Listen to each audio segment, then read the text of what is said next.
Hey guys, well, summer is here in the Philippines. This is Negros Occidental, Tamlong, outside of Escalante, where it's sugarcane everywhere. At the top of the hill, there is our compound.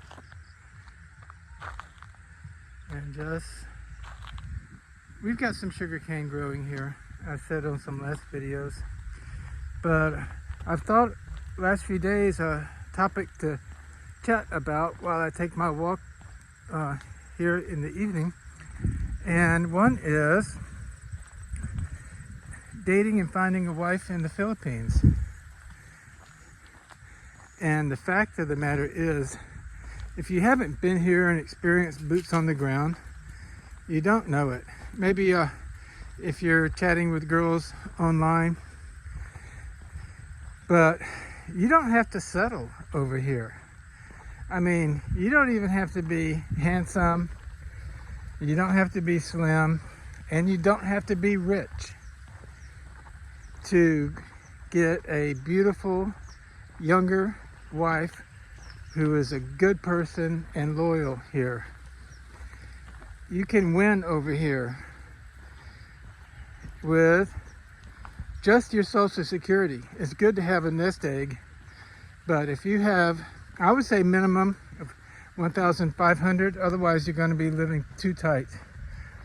But mine is pretty good. It's 2,165 right now. And when we get my 3-month-old son added, probably in about a year, it'll go up to 3,000.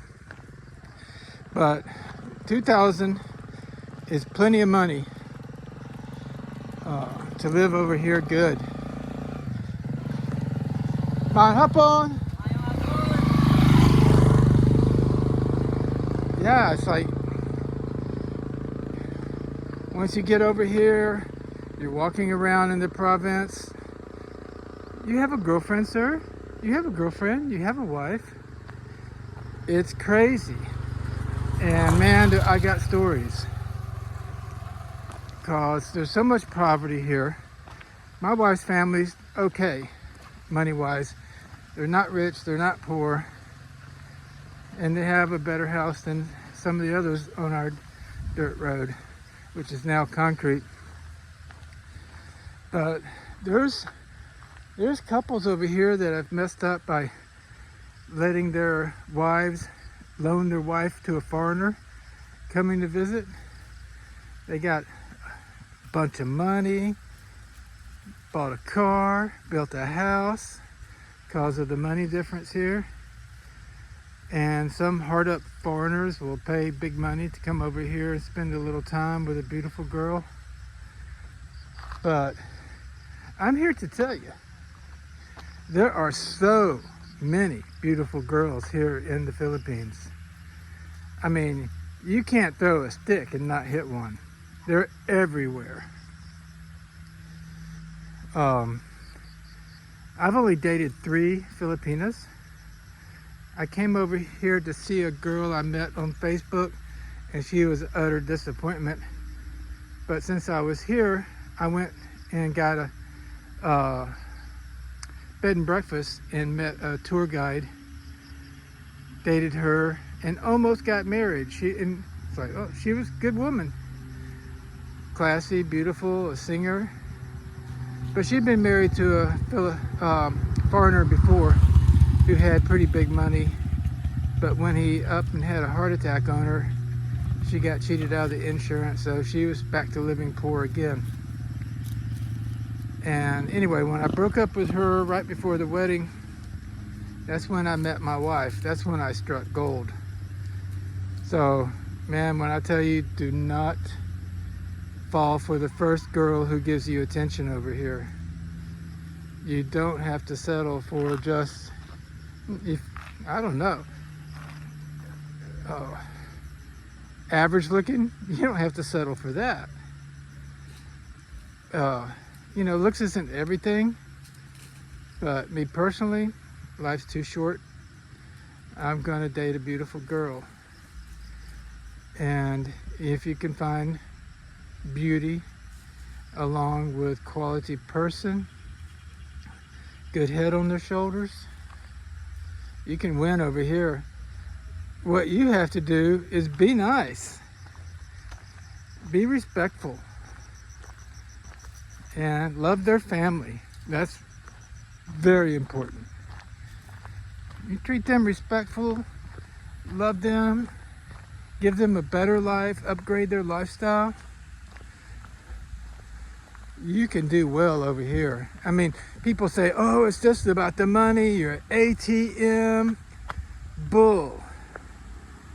Yeah, my wife has a better life because she's married to me and her family's got some benefit, not too much, but some.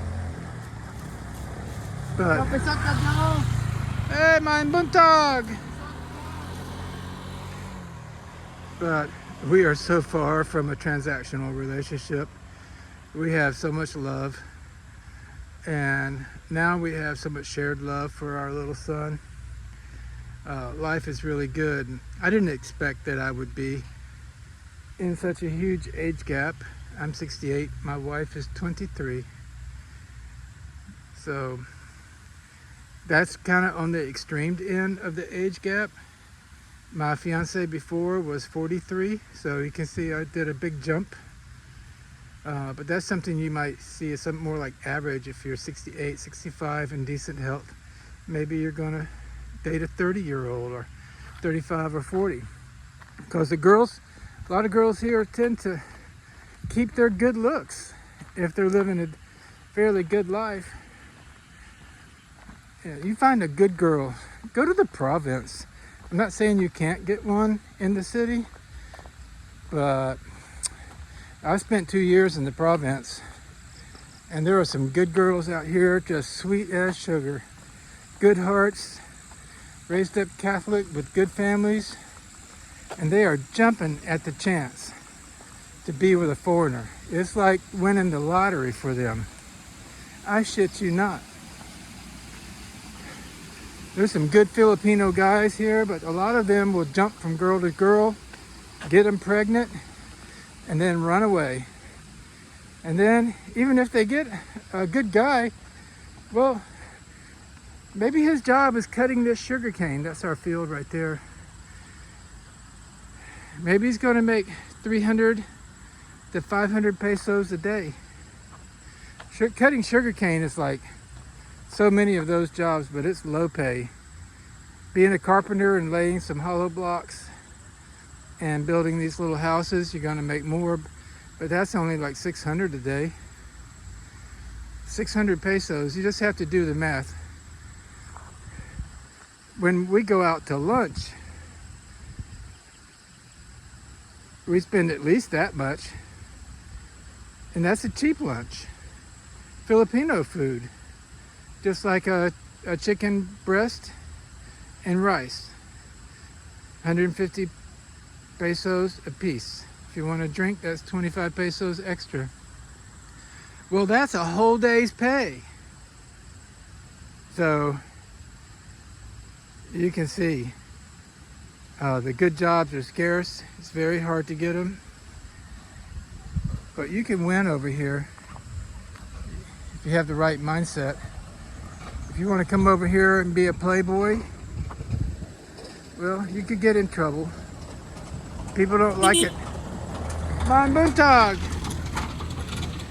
When people take advantage of their girls, their sisters, their daughters, whatever. So proceed with caution if you think you're going to go from girl to girl. But it's okay to date and then it doesn't work out, as long as you're respectful and nice. But don't try and take advantage of these girls over here. Someone will hit you in the back of the neck with a sugarcane blade. I tell you what, just come over here and be nice, and you can win. Well, that's my thing for today. Talk to you guys later. Please like and subscribe. Check out a few other videos. Ask me any questions you have about going to move over here. And talk to you guys later. Bye-bye.